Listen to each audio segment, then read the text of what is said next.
Welcome back to my channel. ఈరోజు ఏం జరగబోతుందో తెలుసుకుందామా? ఇంక ఎపిసోడ్లోకి వెళ్ళిపోతే చారు చాలా లడ్డూలు తినేస్తూ ఉంటుంది. అప్పుడే పద్మ పార్వతి అక్కడికి వచ్చి, ఏ చారు, ఏమైంది నీకు? దెయ్యం కానీ పూనిందా ఏంటి? అన్ని లడ్డూలు ఒకేసారి అలా తింటున్నావేంటి భయంకరంగా అని వెనకాలే ఆద్య అమెరికా వెళ్ళిపోతుంది. ఇక నాకు సీనుబావకి అడ్డే లేదు. సీనుబావ ఇక నాకు సొంతం అయిపోయినట్టే. అందుకే ఎంజాయ్ చేస్తూ ఈ లడ్డూలు తింటున్నాను. మీకేంటి అని వెనకాలే ఇంకా పద్మ, నాకదే అర్థం కావట్లేదు. ఆ ఆద్య ఇంత సడన్గా వాళ్ళ నాన్నతో అమెరికా ఎందుకు వెళ్ళిపోతానంటుంది? నా కొడుకుని ప్రాణం కంటే ఎక్కువగా ప్రేమించింది. వాణ్ణి కూడా వదిలేస్తుంది ఏంటి? రామలక్ష్మి పెళ్ళని చెప్పినా సరే వెళ్ళిపోతుందేంటి?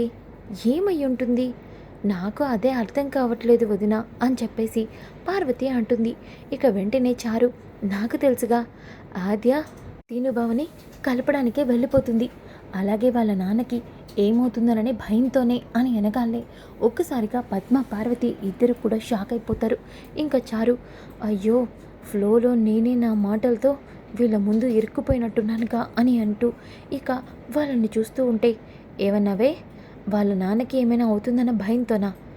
వాళ్ళ నాన్నకి ఏమైనా ఎందుకు అవుతుంది? ఏంటి మాట్లాడవింటే? ఆ కిషోర్ కనిపించకపోవడానికి కారణం కొంపతీసి నువ్వేనా ఏంటి? ఆ యాక్సిడెంటు ఆపు. ఎప్పుడు చూసినా నా మీద మీకు అనుమానమే. అయినా వాళ్ళ నాన్నకి నేనెందుకు యాక్సిడెంట్ చేయిస్తాను? నాకేం అవసరం అని చారు అంటుంది. ఇంతలోకి పార్వతి మనసులో, ఆ కిషోర్ కనిపించాడన్న ఫోన్ కాల్ గురించి చారుతో చెప్పాను. ఆ తర్వాత చారు ఆ మాట విని వెంటనే ఫోన్ పెట్టేసింది. ఇప్పుడు ముఖం నిండా దెబ్బలు, కిషోర్ గారు ఇంటికి వచ్చారు. నాకెందుకనో డౌట్గా ఉంది అని పార్వతి మనసులో ఆలోచిస్తూ ఉంటే ఇక చారు, ఎప్పుడు చూసినా మీ గోలే, హ్యాపీగా నేను లడ్డూలు తినడానికి కూడా లేదు అంటూ అక్కడి నుంచి వెళ్ళిపోతుంది. ఇక ఇంతలోకి పార్వతి, వదిన, నాకెందుకన్నా దీని వాలకం చూస్తుంటే అనుమానంగా ఉంది. ఏంటి పార్వతి, ఏమంటున్నావు నువ్వు? అవును వదిన, ఇందాక ఆ కిషోరు ఆద్యకి కనిపించాడని చెప్పాడన్న ఫోన్ విషయంలో నేను చారుతో చెప్పాను. ఆ తర్వాత చారు ఆ మాట విన్నాక ఫోన్ పెట్టేసింది. ముందేమో కిషోర్ ఇంటికి వచ్చాడా అని అడిగింది. ఇదంతా చూస్తూ ఉంటే దేనికి, ఆ యాక్సిడెంట్కి ఏదో సంబంధం ఉన్నట్టుంది వదిన అని అంటుంది. ఇక పక్కనే ఉన్న పద్మ, ఏంటే, ఏం మాట్లాడుతున్నావు? నిజమేలే, ఇది అనుకున్నది సాధించడం కోసం ఏదైనా చేస్తుంది. కొంపతీసి ఆ యాక్సిడెంట్ ఇదే చేస్తే ఆ ఆత్య దీన్ని ఎందుకు వదిలేసి ఉంటుంది? ఏంటో, ఇంట్లో ఎన్ని వింతలు జరుగుతున్నాయో ఏమీ అర్థం కావట్లేదు. ఆ నగల కోసం దీన్ని కోడలుగా చేసుకున్నాను.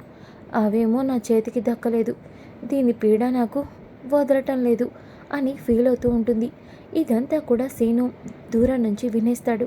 ఇక దూరం నుంచి చూస్తున్న సీను చెప్తూ ఉంటే నిజంగానే నాకు అనుమానంగానే అనిపిస్తుంది.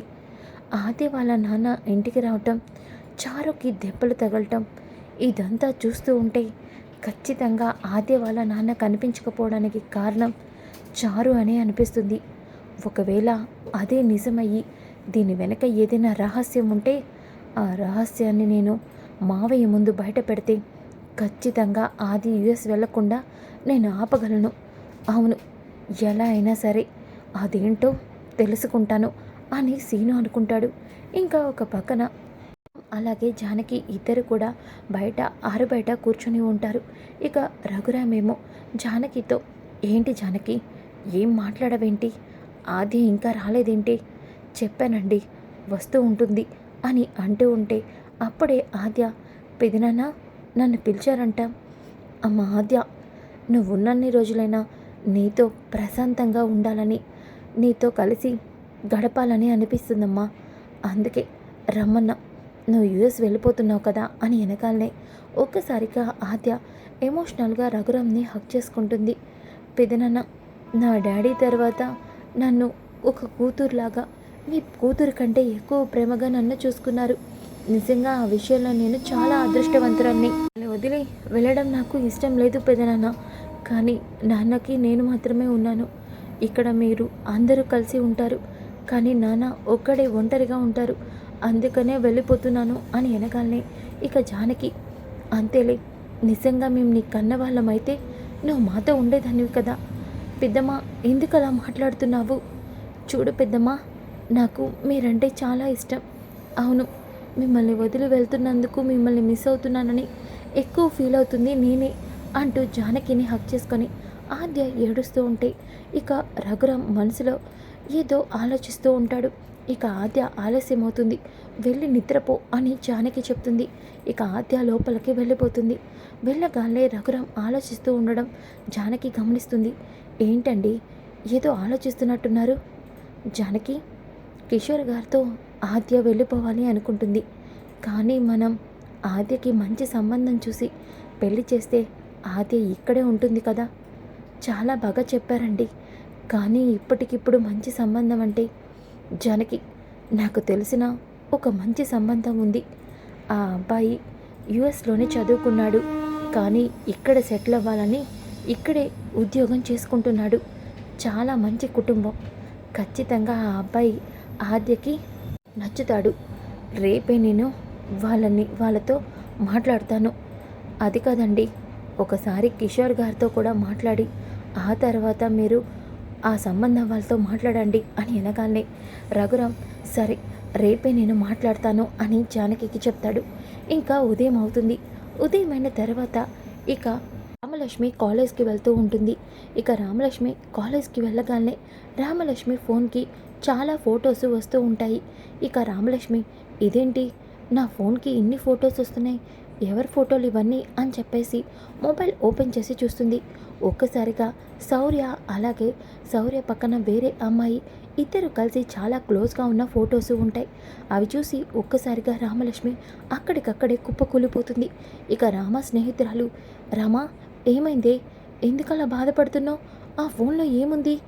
ఏంటి ఫోన్లో? ఏం లేదు, ఏం లేదు. ఇదేంటి కోచ్ సార్తో ఈ పక్కన ఈ అమ్మాయి ఎవరు? అయినా కోచ్ సార్ అలాంటి వారు కాదు. అవును, నా సార్ గురించి నాకు బాగా తెలుసు. ఇదంతా అబద్ధం, ఇదంతా ఎవరో కావాలని చేస్తున్నారు. సార్ గురించి నాకు బాగా తెలుసు అంటూ రామలక్ష్మి ఫోన్ తీసుకొని అక్కడి నుంచి వెళ్ళిపోతుంది. ఇంకా ఒక పక్కన ప్రభాస్ ఏమో, ఒరేయ్ నేను చెప్పిన పని ఏం చేశారా అని ఫ్రెండ్ని అడుగుతాడు.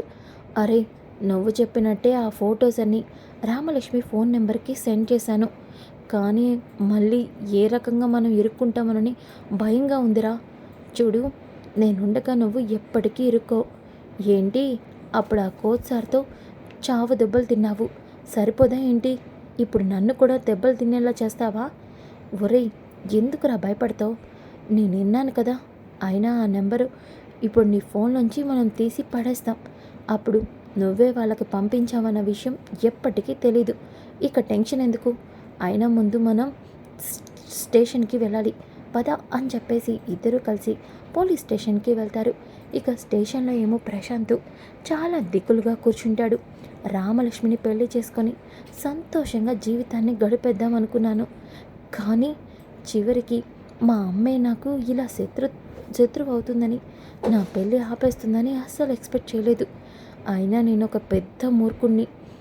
లేకపోతే నాకు ఇంత సహాయం చేసిన మా అమ్మనే చంపాలని చూశాను. మా నాన్న కన్న కొడుకైనా సరే నా కోసం ఆలోచించి వాడి జీవితాన్ని కూడా త్యాగం చేసేలా చేశాడు మా నాన్న. నేను నా స్వార్థం కోసం వాళ్ళని చంపాలని చూశాను. వాళ్ళు నన్ను అడ్డంగా ఇరికించేశారు. తప్పులేదులే, నేను చేసిన దానికి ఇలాగే అవ్వాలి. కానీ నేను మాత్రం మా శౌర్యగాన్ని రామలక్ష్మితో ఎప్పటికీ కలవనివ్వను. అవును, నాకు దక్కని రామలక్ష్మి ఆ శౌర్యగాడికి కూడా దక్కకూడదు. అందుకే ప్రభాస్ గాడికి ఆ ఫోటోలని నేనే పంపించాను. వాడింతకీ ఆ ఫోటోలు రామలక్ష్మికి పంపించాడా లేదా? వీడేంటి ఇంకా రాలేదు అని అనుకుంటూ ఉంటే అప్పుడే ప్రభాస్ స్టేషన్కి వస్తాడు. ఇక ప్రశాంత్ని చూసి, ఎరా ప్రశాంత్, ఎలా ఉన్నావురా? బాగానే ఉన్నావా? సమయానికి తిండి పెడుతున్నారా? ఏంట్రా, నేనేదో ఫారెన్లో ఉన్నట్టు నీ ఇష్టం వచ్చినట్టు మాట్లాడుతున్నావు. స్టేషన్లో బాగా ఎలా ఉంటాను చూడు, ఎలా ఉన్నానో. ఎలా ఉండేవాడివి ఎలా అయిపోయావురా? అయినా నీ జీవితం ఇలా అవుతుందని అస్సలు ఎక్స్పెక్ట్ చేయలేదురా. నీ అంతట నువ్వే ఆ రఘురం ముందు దొరికిపోయావు కదరా. ఇప్పుడు ఆ పాత విషయాలన్నీ ఎందుకు కానీ, ఇంతకీ రామలక్ష్మికి ఫోటోలు పంపించారా లేదా? పంపించావురా. రామలక్ష్మి ఆ ఫోటోల్ని చూసేసింది కూడా. అవునా? అయితే నేను మొదలుపెట్టిన కథ అయిందనమాట. ఇక రామలక్ష్మి ఆ సౌర్యగాడి మొహం ఎప్పటికీ చూడదు. ఏంటి, చాలా ఎక్కువ ఎక్స్పెక్టేషన్స్తో ఉన్నట్టున్నావు? రామలక్ష్మి ఎలాంటిదో నీకు బాగా తెలుసు. శౌర్య మీద మనం ఎన్నిసార్లు బ్యాడ్గా తయారు చేయాలని చూసినా, శౌర్య తనని ప్రేమించట్లేదని చెప్పినా శౌర్య వెనకాలే పడేది. ఇప్పుడు ఈ ఫోటోలు చూసి రామలక్ష్మి నమ్మేస్తుందని అనుకుంటున్నావా? నాకు తెలుసు రామలక్ష్మి అంత ఈజీగా నమ్మదు అని. పక్కన ఉన్న ఆ ఆద్య కూడా రామలక్ష్మిని నమ్మకాన్ని ఎట్టి పరిస్థితుల్లోనూ నిజమని చెప్పదు. అందుకే కదా చెయ్యాల్సిన ప్లాన్ ఇంకోటి కూడా ఉంది. ఏంట్రా? ఏంటి ఆ ప్లాన్? చూడు, నేను చెప్పినట్టు రావులపాలెం వెళ్ళు. అక్కడ ఈ జమున ఉంటుంది. ఆ జమునని ఎలా అయినా సరే ఇక్కడికి రప్పించు అని ప్రభాస్కి ఏదో ప్లాన్ చెప్తాడు. ఇక ప్రభాస్, ఒరేయ్ నీ ప్లాన్ సూపర్ రా, ఇప్పుడు ఖచ్చితంగా రామలక్ష్మి నమ్ముతుంది. నమ్మాలనే కదా, వెళ్ళి ఆ పని చూడు అని వెనకాలనే ఇక ప్రభాస్ అక్కడి నుంచి వెళ్ళిపోతాడు. మనసులో ప్రశాంత్, ఈసారి ఎప్పటికీ నా చేతిలోంచి తప్పించుకోలేవురా శౌర్య అని మనసులో అనుకుంటాడు. ఇంకా ఒక పక్కన రఘురామేమో అందరినీ కూడా హాల్లోకి పిలుస్తాడు. అందరూ కూడా హాల్లో నుంచొని రఘురామ్ ఏం చెప్తాడని ఎదురు చూస్తూ ఉంటే ఇక కిషోర్ ఏమో, రఘురామ్ గారు నాతో ఏదో మాట్లాడాలన్నారు. కిషోర్ గారు, మీకు అభ్యంతరం లేకపోతే ఆద్యకి ఇక్కడే మంచి సంబంధం చూసి రామలక్ష్మితో కలిసి పెళ్లి చేయాలి అనుకుంటున్నాం. మాకు తెలిసిన చాలా మంచి కుర్రోడు ఒకడు ఉన్నాడు. మీకు ఇష్టమైతే ఆద్యకి ఆ సంబంధాన్ని కుదుర్చుతాం అని అనగానే ఒక్కసారిగా శ్రీను చారు షాక్ అయిపోతారు. ఇక ఆద్య కూడా షాక్ అయి శ్రీను వైపు చూస్తుంది. శ్రీను, ఇదేంటి మావయ్య, ఎలా అయినా ఈ చారుని నా జీవితంలోంచి పంపించేసి ఆద్యని పెళ్లి చేసుకోవాలనుకుంటే ఇప్పుడు ఆద్యకి సంబంధం తీసుకొస్తున్నారేంటి? ఇప్పుడు నేనేం చేయాలి అని టెన్షన్ పడుతూ ఉంటాడు. ఇక జానకి అయితే, కిషోర్ గారు ఈ విషయంలో ఎటువంటి సందేహాలు పడద్దు. మీకు ఇష్టమైతేనే, మీకు ఆద్యకి నచ్చితేనే అని వెనకాలనే ఇంకా కిషోరు ఆద్య వైపు చూస్తాడు. ఆద్య మనసులో, నేను ఇంకొక పెళ్లి చేసుకుంటేనే సీను చారుతో సంతోషంగా ఉంటాడు. అవును, నేను ఇలా పెళ్లి చేసుకుంటేనే పెదనాన్న వాళ్ళు సంతోషంగా ఉంటారు, నాన్న కూడా హ్యాపీగా ఉంటారు అని ఆద్య మనసులో అనుకుంటుంది. ఇక రఘురామ్, అమ్మ ఆద్య, నీ విషయంలో నేను ఇంకొక పొరపాటు చేయకూడదు అనుకుంటున్నాను. నా కూతురు విషయంలో ఒకసారి తప్పు చేశాను. ఇప్పుడు నీ విషయంలో కూడా ఆ తప్పు జరగకూడదు. చెప్పమ్మా ఆద్య, నీకు సంబంధం చూసాము. ఆ సంబంధాన్ని ఇంటికి పిలిపించమంటావా? నీకు నచ్చితేనే పెళ్ళి. పెదనాన్న, మీ అందరి ఇష్టమే నా ఇష్టం. అవును, ఒకసారి నేను ఆలోచించి ఒకరిని పెళ్లి చేసుకోవాలి అనుకున్నాను, కానీ అది జరగలేదు. అందుకే ఈసారి పెళ్లి విషయంలో మీ నిర్ణయమే నా నిర్ణయం. అవును అని వెనకాలనే కిషోరు, రఘురామ్ గారు, మీరు చెప్తున్నారు అంటే ఆ సంబంధం చాలా మంచిదే అయి ఉంటుంది. మీరు ఆ సంబంధాన్ని పిలిపించండి అని వెనకాలనే ఒక్కసారిగా జానకి, రామలక్ష్మి, పద్మ అందరూ కూడా చాలా సంతోషపడతారు. ఇంకా సీను అయితే చాలా ఫీల్ అవుతాడు. ఇక ఆది ఏమో అప్పుడే బయటికి వస్తుంటే వెంటనే సీను ఆది చేయి పట్టుకొని ఇక తనని పక్కకి లాగుతాడు. సీను, ఏం చేస్తున్నావు నువ్వు? ఎవరైనా చూస్తే? ఏంటి ఆద్య, ఎవరైనా చుట్టమేంటి? నువ్వంటే నాకెంత ఇష్టమో, నేను ఇంకా నిన్ను ప్రేమిస్తున్నానని నీకు బాగా తెలుసు, కానీ నువ్వేంటి?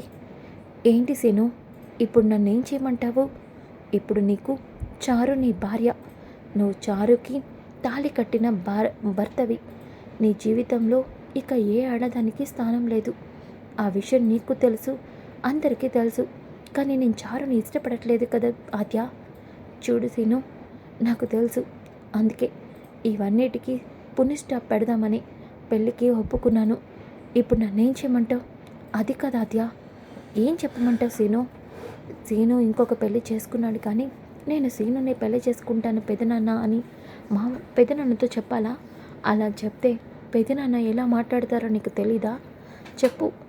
చూడు శ్రీను, ఇక నా గురించి ఆలోచించడం మానేసి నువ్వు చారుని ఎలా చూసుకోవాలి, ఎలా దగ్గర అవ్వాలో దాని గురించి ఆలోచించు అని చెప్పి ఆద్య అక్కడి నుంచి వెళ్ళిపోతుంది. సీను చాలా బాధపడతాడు. ఆద్య, ఎందుకు నీకు అర్థం కావట్లేదు? నా జీవితంలో నీకు తప్ప ఇంకొకరికి స్థానం లేదు. ఆ చారు ఎప్పటికీ నాకు భార్య కాలేదు అని సీను ఎలా అయినా సరే చారు నిజ స్వరూపాన్ని అందరి ముందు బయట పెడతాను అని అనుకుంటాడు. ఇంకా ఒక పక్కన చారు అయితే ఏంటి లడ్డు కావాలా నాయనా అన్నట్టు ఎన్ని లడ్డూలు నాకు ఒకదాని తర్వాత ఒకటి అదే తినిపించేస్తుంది. నిన్నేమో యుఎస్ వెళ్తానంది, ఈరోజేమో రఘురాం పెదనాన్న ఆద్యకి పెళ్లి సంబంధం చూస్తున్నారు. ఇదంతా నాకు చాలా సంతోషంగా ఉంది అని మనసులో తెగ ఆనందపడిపోతుంది. ఇంకా ఒక పక్కన రఘురామేమో పెళ్ళి వాళ్ళకి ఫోన్ చేసి ఇక వాళ్ళని ఇంటికి రమ్మని చెప్తాడు. ఇక వాళ్ళు సాయంత్రమే వస్తామని చెప్పడంతో జానకి, రఘురాము, శివరాం ఇంట్లో అందరూ కూడా చాలా హడావుడిగా ఇంట్లో అన్ని పనులు చేస్తూ ఉంటారు. ఇక రామలక్ష్మి ఆద్యని రెడీ చేస్తూ, ఆద్య నీకు కూడా పెళ్ళి అయిపోయి నువ్వు కూడా ఇక్కడే ఉంటే మనమందరం సంతోషంగా ఉండొచ్చు అని అంటూ ఉంటే ఆద్య మాత్రం ఏమీ మాట్లాడదు. ఆద్య ఏం మాట్లాడట్లేదేంటి? నీకు నీ పెళ్లి సంబంధం ఇష్టం లేదా? రామలక్ష్మి, మనసులో ఒకరిని పెట్టుకొని ఇంకొకరిని పెళ్లి చేసుకోవడం చాలా కష్టం. ఆ విషయంలో నువ్వు చాలా బాధపడ్డావు. మరి ఇదే విషయం నాన్నతో చెప్పొచ్చు కదా? లేదు, ఒకసారి నా ప్రేమ వల్ల ఇంట్లో అందరూ బాధపడ్డారు. మళ్ళీ వాళ్ళ బాధకి నేను కారణం కాకూడదు. అందుకనే నేను పెళ్లి చేసుకుంటే సీనుబాబు కూడా చారుతో సంతోషంగా ఉంటాడు, పెదనాన్న వాళ్ళు కూడా సంతోషంగా ఉంటారు. అందుకని అని వెనకాలనే రామలక్ష్మి నువ్వు చాలా గ్రేట్ ఆద్య అని చెప్పేసి అంటుంది. సరే కానీ నువ్వేంటి నిన్న కాలేజ్ నుంచి వచ్చినప్పటి నుంచి చాలా డల్గా కనిపించావు, ఏమైంది? సౌరేష్ సార్తో నువ్వు బాగానే ఉన్నావు కదా? ఆద్య, మేమెందుకు బాలేదు, మేమిద్దరం చాలా సంతోషంగా ఉన్నాం. నువ్వు మా గురించి అస్సలు ఆలోచించద్దు అని రామలక్ష్మి ఆద్యకి ఆ ఫోటోల గురించి చెప్పను. చెప్తే ఆద్య మళ్ళీ ఇప్పటికే చాలా బాధలో ఉంది. ఇప్పుడు నా విషయాలు కూడా చెప్పి తనని ఇబ్బంది పెట్టలేను అని రామలక్ష్మి అనుకుంటుంది. ఇంకా జానకి ఏమో ఆద్యని చూసి, ఆద్య మీ పెదనాన్న నీకు మంచి సంబంధం తీసుకొచ్చారు. ఈ సంబంధం ఖాయమైతే నువ్వు కూడా మా అందరితో కలిసి ఇక్కడే ఉండొచ్చు. ఆ విషయం తలుచుకుంటేనే చాలా సంతోషంగా ఉంది. రా మా ఆద్య, వాళ్ళు వచ్చేస్తున్నట్టున్నారు అని అంటూ ఇక జానకి ఆద్యని రెడీ చేస్తూ ఉంటుంది. అప్పుడే రఘురామ్ ఇంటికి పెళ్లి కొడుకు వాళ్ళ అమ్మ నాన్న వస్తూ ఉంటారు. ఇక సీను అలాగే చారు ఆ పెళ్లి కొడుకుని చూస్తూ ఉంటే పెళ్లి కొడుకు చాలా స్మార్ట్గా హ్యాండ్సమ్గా కార్లోంచి కిందకి దిగి వస్తూ ఉంటే ఇక చారు అయితే ఒక్కసారిగా షాక్ అయిపోతుంది. ఇక ఇంతలోకి సీను అయితే వీడేంటి నాకంటే అందంగా నాకంటే స్టైలిష్గా ఉన్నాడు, వీడు ఆద్యని చూస్తే ఆద్య వీడిని ఇష్టపడుతుందా ఏంటి బాబోయ్ అని టెన్షన్ పడుతూ ఉంటాడు. అప్పుడే లోపలికి నమస్కారం అండి అంటూ పెళ్లి కొడుకైతే రఘురామ్ కాళ్ళ మీద పడి ఆశీర్వాదం తీసుకుంటాడు. ఒక్కసారిగా ఇంట్లో అందరూ కూడా బాబు చాలా పెద్ద పెద్ద చదువులు చదివాడని విన్నాము, కానీ ఇంత గౌరవం, అలాగే పెద్దలంటే ఇంత గౌరవంలో ఉన్నాడా అని అంటూ ఉంటే ఇక కిషోర్ కూడా వెరీ గుడ్, నీలాంటి వాళ్ళని నేను ఎప్పుడు కూడా అప్రిషియేట్ చేస్తాను అని కిషోర్ కూడా అతన్ని చూసి పొగుడతాడు. అలాగే నీ చదివేంటి అని అనడంతో ఇక అతను నేను ఫారెన్లో ఎంబీఏ చేశాను, అలాగే కంపెనీలు కూడా స్టార్ట్ చేశాను, ఆ తర్వాత మన ఇండియాలోనే ఉండాలి, ఇక్కడ డెవలప్మెంట్ అవసరమని ఇక్కడికి వచ్చాను, ఇప్పుడు ఇక్కడ బిజినెస్ స్టార్ట్ చేశాను అని చెప్తూ ఉంటే ఒక్కసారిగా కిషోరు చాలా సంతోషపడతాడు. సీను అయితే చాలా జెలస్ ఫీల్ అవుతూ ఉంటాడు. ఇక ఇంతలోకి ఆద్యని తీసుకొని జానకి, రామలక్ష్మి కిందకి వస్తారు. ఆద్యని చూసిన పెళ్లి కొడుకు ఒక్కసారిగా ఆద్యని అలా చూస్తూ ఉండిపోతాడు. నాకు ఈ అమ్మాయి చాలా బాగా నచ్చింది, పెళ్ళి ఓకే చేసేది నాన్న అని అంటాడు. ఇక సీను ఏంట్రా బాబు, అసలు అమ్మాయిల్ని చూడనట్టు ఆద్యని చూడగానే అలా ఓకే చెప్పేశాడేంటి, ఇప్పుడు ఆద్య ఏమంటుంది అని టెన్షన్ పడుతూ ఉంటే ఇక కిషోర్ పెద్ద రఘురామ్ వైపు చూసి ఆద్య కూడా మీ ఇష్టమే నా ఇష్టం అని అంటుంది. ఒక్కసారిగా అందరూ చాలా సంతోషపడిపోతారు. ఇక కిషోర్ నాకున్నదే ఒక్కగానో ఒక కూతురు ఆద్య, నా ఆస్తి మొత్తం తనకే ఇస్తాను. ఏంటండి ఆస్తులు అంటున్నారు, మీకు ఎంత పాట ఆస్తి ఉందేంటి అని పెళ్లి కొడుకు వాళ్ళ నాన్న అడుగుతంతో రఘురామ్ కోపంగా చూస్తాడు. ఏదో మాట వరుసకి అడిగామండి తెలుసుకోవాలని, అంతేగాని ఆస్తుల మీద మాకు పెద్ద ఆశ ఏమీ లేదు అని అనడంతో ఇక కిషోర్ నాకు ఉన్న ఆస్తి 100 కోట్ల వరకు ఉంటుంది, అవును అది మొత్తం ఆద్యకే అని వెనకాలనే ఒక్కసారిగా చారు, పార్వతి, పద్మ ముగ్గురు కూడా షాక్ అయిపోతారు. ఇక పద్మ అయితే ఏంటి ఈ ఆద్యకి 100 కోట్ల ఆస్తి ఉందా? ఏంటే? నాకు అదే అర్థం కావట్లేదు వదిన. ఆద్యకి 100 కోట్ల ఆస్తి ఉందా? ఎప్పుడు ఇది ఇలా సింపుల్గా కనిపిస్తూ ఉంటే దీనికి ఏ ఆస్తి లేదు అనుకున్నాం. కానీ అని ఒక్కసారిగా షాక్ అవుతూ ఉంటే ఇక కిషోరు, అలాగే అవి కాకుండా మాకు 2 ఫ్యాక్టరీలు కూడా ఉన్నాయి. ఎలా అనుకున్నా ఆ 2 ఫ్యాక్టరీలు ఇంకొక 200 కోట్లు ఉంటాయి.